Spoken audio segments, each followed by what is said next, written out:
Good morning. My name is Bruce Penn and I'm the Vicar of Hollingworth and Tintmissell. And I'm just wondering how many times in the last week you've heard people use phrases like these unprecedented times. We're in a different season in the world. It's not as it was. It's not as we thought it was going to be 8 or 9 months ago at the turn of the year. Everything has changed in lots of ways, and yet other things are just the same. Today's reading is one that I know is very, very highly quoted. It's one of the most tweeted and memed verses from the Old Testament. And in the middle of the COVID pandemic, I think it might have something to speak to us about. Not necessarily quite what people often expect from it, but something new and intriguing.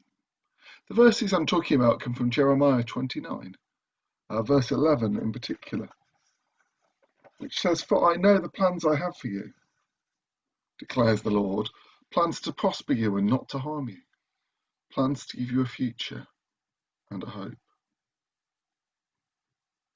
But before we get to that particular verse and the things surrounding it, it's really helpful that we understand the context that it was written in. It's really important that we understand what was going on to the lives of the people who those verses were written to by God. You see, the letter that Jeremiah wrote, he wrote to the people of Judah, the Jews, and it's written at possibly the most difficult time in their entire history. The people of Jerusalem and the surrounding area have repeatedly and deliberately ignored God and rejected his ways. They've made promises to him that they've then broken time and time again. They've been warned for hundreds of years. But they believed that because they had God's temple and because they were God's chosen people, that they could do what they liked and it would be okay. So God finally lets them have what they deserve. He simply lifts his protection of them, and like a force field almost being lifted over the nation. Tragically, they're invaded, they are defeated in battle, many are killed, and as so often happens in war, women and children are abused and orphaned and widowed. And in this case, those with any skill or wisdom or potential for the future are marched off to Babylon, a city hundreds of miles away, to live as slaves and servants of their captors. And now they find that the same people that say it couldn't happen are now saying that God will come back and save us soon. It will be just like Egypt when God freed us all those years ago. With a mighty hand and an outstretched arm, he'll come and bring us back. But Jeremiah, the prophet who they've all ignored, the prophet who actually speaks on God's behalf, writes a letter to them warning them, saying, this is what the Lord is saying. This and these are how God understands the situation and the plans and the purposes he has. This is what God is going to do. So let's go through that passage from Jeremiah, just a few verses at a time, so we get really clear what's happening. And then we can see how we can apply it to ourselves. You see, verses 1 to 4, this exile has come as no shock to God. He knows about it. He's God. He saw it coming. Now, we've got to be really careful at this for a moment, not to draw parallels with our situation and the COVID pandemic. The COVID pandemic is not the judgment of God. The COVID pandemic is a result of our world being broken. It's a result of what Paul described in the Romans reading, of it groaning for wholeness. With humanity's rejection of God, our world broke, but through the cross, one day, like his followers, our world will be restored. But this isn't, per se, God's judgment. So if we carry on in the passage, we look at verses 5 and 6, and there was a challenge there. God gives them a challenge to learn to live his way in their current circumstances, to make the most of what God has given them, and to see what he wants to do in them and through them. to pray for the good of all, even those who've been involved with the murder of your family members and made you servants and slaves. Verses 7 and 8, we find this command, this request, this instruction to pray to God on the city's behalf. Don't become like the people around you. Don't believe that God has abandoned you. He hasn't. He wants you to seek him and to live for him.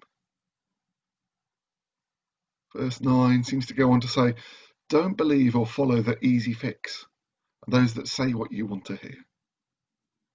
In these circumstances, this is not God's wisdom. These are not his ways. He has a plan, and this is on his timescale, to his agenda. Come and join in.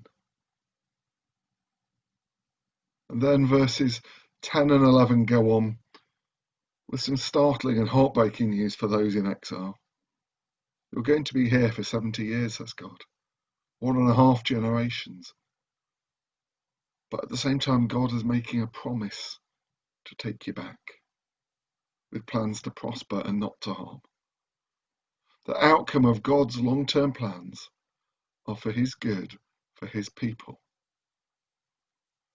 But in the short term, they're not always necessarily easy. And then if we look through to verses 12 to 14, we find God seemed to be saying, you have a part to play. Call on me. Pray to me. Seek me with all your heart. And God promises to hear you, to let you find him, and that he will restore you. God's desire for humankind has always been a relationship with him for us. In the midst of this oppression and uncertainty, God tells them to come to him, to learn to live with God in the way that he's always desired. He wants them to discover that he alone is enough. They don't need the label of God's chosen people. They don't need the temple. They don't need this and that. They need him. So that's our reading. God makes all these promises. God makes all these statements. But what happened? Well, the history books and the Bible show that 70 years afterwards, Babylon was overtaken by the Persians and a new king came into power, a king called Cyrus. And Cyrus was stirred by God, as you'll see in Ezra chapter 1, to send the people back to Jerusalem, to rebuild the temple, and he even went as far as providing resources to do so. God kept his promises. So that's our passage. That's what it meant then. That's what happened. That's why it's significant. But how does that link to today? Well, at the moment, I would say we're living in an alien world that has been turned upside down. Many of the things that we've known and valued are lost for now. And it's not going to be over quickly. Life, church, friendships, the economy are all very different from the New Year expectations, as are the hopes and the possibilities of life in the coming months. When we look at the exile and our reading in Jeremiah, the Jews, God said, need to look in 3 directions. They needed to do something that meant they looked back and remembered. They looked up and remembered. And they looked forward and hoped. And I think we need to do the same. So what do I mean by looking back? Well, there was no denying that there were huge losses experienced by those that Jeremiah wrote to.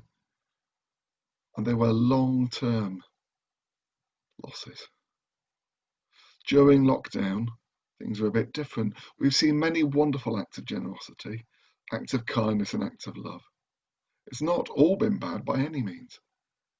Most of us have just got on with it. But it's really important for our spiritual and mental health to acknowledge our disappointments and our losses. We might feel let down by God or by others in what's happened. We need to talk honestly to God about that, as the exiled Jews did. We may have lost jobs or contact with people or freedoms or our dreams. Our lives may be put on hold. And we should be aware that it's not just adults, but it's children and young people too,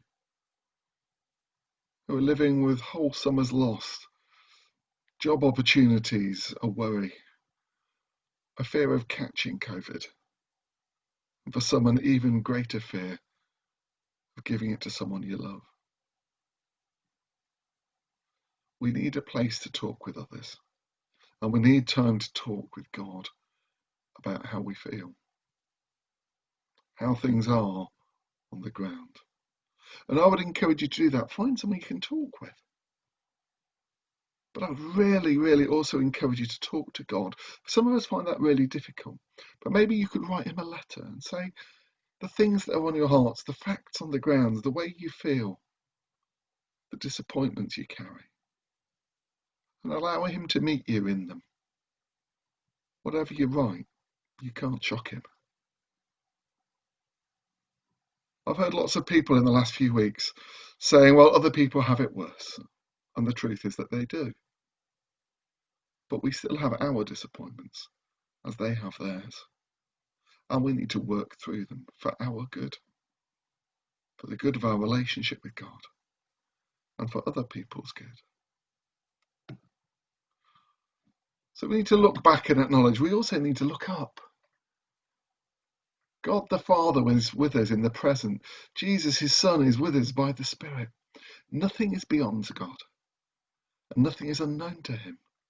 He is the same yesterday, today, and forever.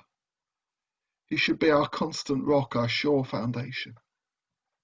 And if we read through verses 12 to 14 again, we'll see that as we call, pray, and seek after God, he promises to let us hear him, to find him, and that he will restore us. How do we start doing this? Well, reading scripture is always a good place. Praying and talking to God. Go for a walk with God, write a poem, spend time with him, and he'll meet with you. And he'll equip you for each day. In our passage, seeking God enabled the Jews in exile in Babylon for 40 years to get on with everyday life and everyday living, and to seek God's best for the world around them, with God at the centre. And then thirdly, there's this idea of looking forward. The late Bishop Leslie Newbigin describes the Christian faith as having a forward tilt.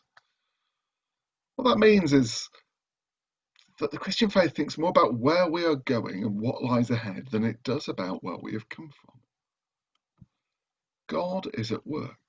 God is working out his purposes to his agenda and his timescale. And it won't look like it did in the past. Some things might stay the same and some things will look different.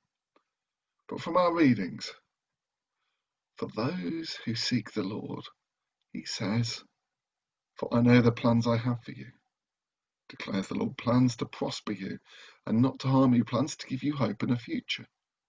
Jeremiah 29, verse 11. Or if we look at the reading from Paul in Romans 8:28, Paul reminds us that we know that in all things God works for the good of those who love him and who have been called according to his purposes. God has his plans, and as we seek him, he will work them out in us and he will work them out through us.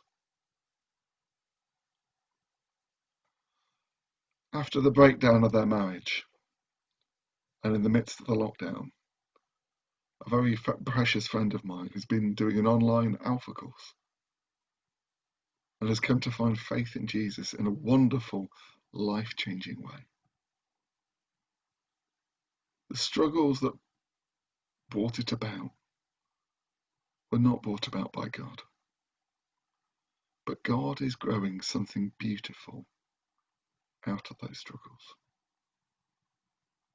That's his style.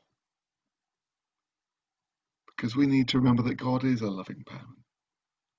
But his work in our current circumstances is to bring out long-term good for all who will turn to him. This is not a promise of comfort or ease, and it's not a promise that we will be in control or we will have what we want, but it is a promise for our good, for eternal good.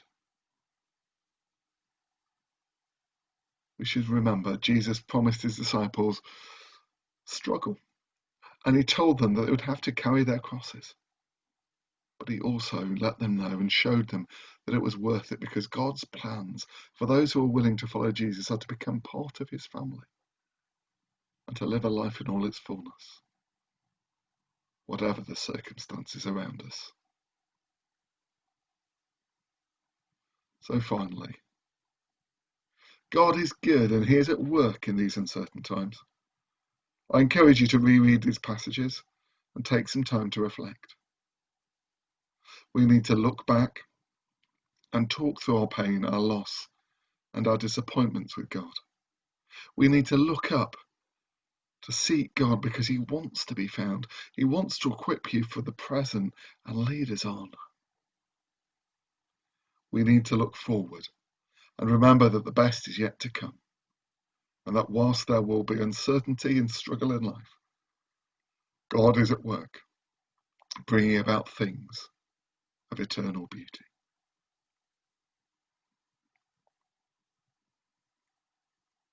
Amen.